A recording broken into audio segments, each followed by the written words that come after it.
কোরআন শরীফ দিয়ে শুরু করছি। ঈদে মিলাদুন নবী পালন করা যায় কি না যায়? ঈদে মিলাদুন নবী কোরআনে আছে কি আছে না, হাদিসে আছে কি আছে না, তাফসিরে আছে কি আছে না, আপনার কিতাবে আছে কি আছে না, না আমরা শুধু দেখে দেখে পালন করছি? জশ্নে ঈদ মিলাদুন নবী পবিত্র কোরআন শরীফে লেখা আছে। জশ্নে ঈদ মিলাদুন নবী পালন করার কথা হাদিসে বলা হয়েছে। জশ্নে ঈদ মিলাদুন নবী উদযাপন করেছেন স্বয়ং রাসূল আরবী। জশ্নে ঈদ মিলাদুন নবী পালন করেছেন সাহাবাগণ। জশ্নে ঈদ মিলাদুন নবী পালন করেছে তাবেঈগণ। জশ্নে ঈদ মিলাদুন নবী উদযাপন করেছেন মুহাদ্দিসগণ। জশ্নে ঈদ মিলাদুন নবী আজকে আহলে সুন্নাত ওয়াল জামাত পালন করতেছে। তাই আয় দলালের আকা বলতেছেন যে সুহানি খাই জমকা দেই বা কাজার উস দিন আফরোজে সাথ ফেরা তো আলোচনা হচ্ছে, শুনেন, শান্তির মস্তিষ্কে শ্রবণ করেন। আমি আলোচনা শুরু করছি। আল্লাহ বলতেছেন কুল বিফাদলিল্লাহ ওয়া বিরহমাতিহি ফাবিযালিকা ফালিয়াফরাহু। প্রথম দলিল কোরআন শরীফ থেকে হয়েছে। ও ব্রাদার, এদিকে দেখেন, রাস্তা যেরকম থাকতে দেন, বক্তব্য চালু হয়ে গেছে, আপনারা শান্তির মস্তিষ্কে শুনেন। আপনার কোরআন শরীফ থেকে দলিল দিচ্ছি। কোরআন শরীফ সূরা ইউনূস আয়াত নাম্বার 57, তাতে ঈদ মিলাদুন নবী পালন করা জায়েজ লেখা আছে। কোরআন শরীফে লেখা আছে, আল্লাহ বলতেছেন কুল বিফাদলিল্লাহি ওয়া বিরহমাতিহি ফাবিযালিকা ফালিয়াফরাহু হুয়া খায়রুম মিম্মা ইয়াজমাউন। আল কোরআন, কোরআনে কি বলছে? নবী আল্লাহ বলতেছে, ও নবী গো, মাচালকে বলো, প্যার সে বলো, ঝুমকার বলো, আরো হাত লেহরাকার বলো, জোর সে বলো, প্যার সে বলো, মাচালকার বলো, বড় উঁচা বলো। বাহ, আমরা সুন্নি মুসলমান জেগে গেছি। আমি জাগাবার জন্য আলোচনা করছি, আপনাদের মাইন্ডকে ফ্রেশ করার জন্য। তো আল্লাহ বলতেছেন, হে নবী আপনি বলুন, আল্লাহর দয়া, আল্লাহর অনুগ্রহ, এতে তোমরা খুশি প্রকাশ করো। আর তোমাদের সমস্ত ধন সম্পদ অপেক্ষা উত্তম হচ্ছে ঈদে মিলাদুন নবী। তোমরা খুশি প্রকাশ করো। আল্লাহ কি করতে বলছেন? খুশি প্রকাশ করতে বলছেন। কিসের জন্য? আল্লাহ যে নিয়ামত দান করেছে, আল্লাহ যে অশেষ নিয়ামত দান করেছে, সেই নিয়ামতের কারণে, আল্লাহর ফজলের কারণে, আল্লাহর রহমতের কারণে আল্লাহ বলতেছেন তোমরা খুশি প্রকাশ করো। আর তোমাদের খুশি ধন সম্পদ অপেক্ষা অতি উত্তম। বলুন সুবহানাল্লাহ। তাহলে কোরআন শরীফের প্রথম দলিল পেয়ে গেলাম। আল্লাহ বলতেছেন নবী আপনি এলান করে দিন, আপনি বলে দিন যে আমার অনুগ্রহ, আমার দয়াতে তোমরা খুশি প্রকাশ করবে। তো নবী কি আমাদের জন্য রহমত নাই? নবী কি আমাদের জন্য দয়াশীল নয়?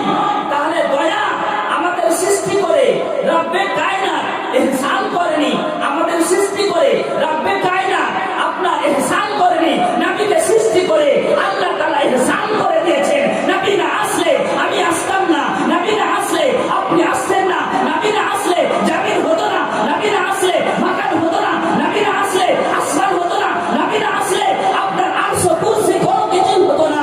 আলা হযরত বলতেছেন জমিন ও জামা তোমারে লিয়ে, মাকিন ও মাকা তোমারে লিয়ে, চুরি ও চুরা তোমারে লিয়ে, বনে দো জাহান তোমারে লিয়ে।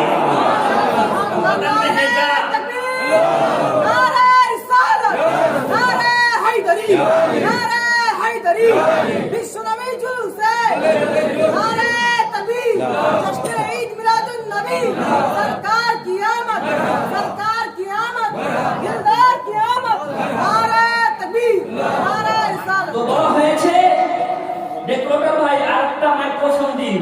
তো যাই হোক, বলা হয়েছে জমিন ও জামা তোমারে নিয়ে, মাকিন ও মাকা তোমারে নিয়ে, চুরি ও চুরা তোমারে নিয়ে, बने दो जहां तुम्हारे लिए, हम उठे भी वहां तुम्हारे लिए, हम उठे भी वहां तुम्हारे लिए, हम आए भी यहाँ तुम्हारे लिए।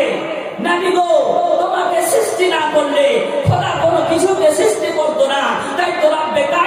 বলতেছেন হাদিসে কুদসিতে, লাউলা কালামা খালাকুল আফলাক, নবী তোমাকে সৃষ্টি না করলে জান্নাত সৃষ্টি করতাম না, ফালাক সৃষ্টি করতাম না, আসমান সৃষ্টি করতাম না, দোজখ সৃষ্টি করতাম না, জান্নাত সৃষ্টি করতাম না।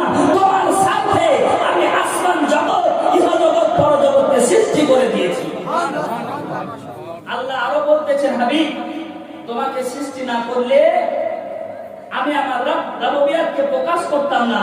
লাউলা কালামা আজহাতু রব্বিয়াতি, আমি তোমাকে সৃষ্টি করেছি বলে আমি রব্বিয়াতকে প্রচার করে দিয়েছি, আমি রব্বিয়াতকে প্রচার করে দিয়েছি। দলিল নাম্বার 2, দলিল নাম্বার, জোর করে বলেন, দলিল নাম্বার 2। আল্লাহ কোরআন শরীফে বলতেছেন, ওয়া আম্মা বিনিআমাতি রাব্বিকা ফাহাদ্দিস, আপনার সৃষ্টিকর্তার নিয়ামতের খুব বেশি বেশি চর্চা করো, তোমার দেওয়ার নিয়ামতের চর্চা করো। তো নিয়ামত, সব থেকে বড় নিয়ামত কি? সব থেকে বড় নিয়ামত হচ্ছে দয়ার নবী, দয়ার সাগর, আকায় নামদার, মাদিনিয়ে তাজদার জানাবে মুহাম্মদুর রাসূলুল্লাহ সাল্লাল্লাহু তাআলা আলাইহি ওয়াসাল্লাম। সব থেকে বড় নিয়ামত কি? জোর করে বলেন, আমার দয়ার নবী সব থেকে বড় নিয়ামত। আল্লাহ বলতেছেন, ওয়া মা আরসালনাকা ইল্লা রাহমাতাল লিল আলামিন, নবী গো তোমাকে রহমত করে ইহ জগতের জন্য, পরজগতের জন্য, আলামের জন্য রহমত করে প্রেরণ করে দিয়েছি। এটা তো কোনো মানুষের জন্য বলেনি, কোনো মুসলিমের জন্য বলেনি, কোনো মুহাদ্দিসের জন্য বলেনি, কোনো সাহাবার জন্য বলেনি, কোনো নবীর জন্য বলেনি। রহমত বলেছে তো আমার দয়ার নবীর জন্য বলেছে, রহমত বলেছে আমার দয়ার সাগরের জন্য বলেছে। দলিল নাম্বার আপনার 3 নাম্বার দলিল পবিত্র কোরআন শরীফ থেকে। আপনার ঈসা নবীর জামানাতে, ঈসা নবীর আমলে, আজিজানে গেরামি, ঈসা নবীর আমলে ঈসার মান্যকারী ব্যক্তিরা, ঈসার উম্মতেরা ঈসা নবীকে বলতে লাগলো, ওগো আকা, ওগো মদিনায়ে তাজদার, ওগো সাইয়্যিদি সরকার, আপনি খোদার কাছ থেকে আমাদের জন্য মায়েদা দিয়ে পাঠান, রসুল মায়েদা দিয়ে পাঠান। খোদার কাছ থেকে কি দিয়ে পাঠান? জোর করে বলেন, জোর করে বলেন, কি দিয়ে পাঠান? মায়েদা। মায়েদা কথার অর্থ হচ্ছে একটা খাঁচাতে খাবার থাকবে, একটা খাঁচাতে, একটা আপনার পাত্রতে সব রকমের খাবার থাকবে। সেই খাবারটা আল্লাহর কাছ থেকে নাজিল হবে।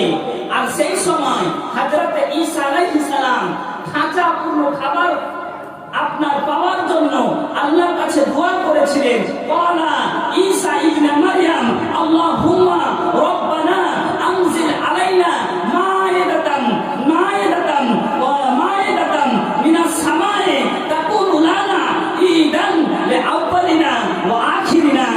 জোরে বলুন সুবহানাল্লাহ।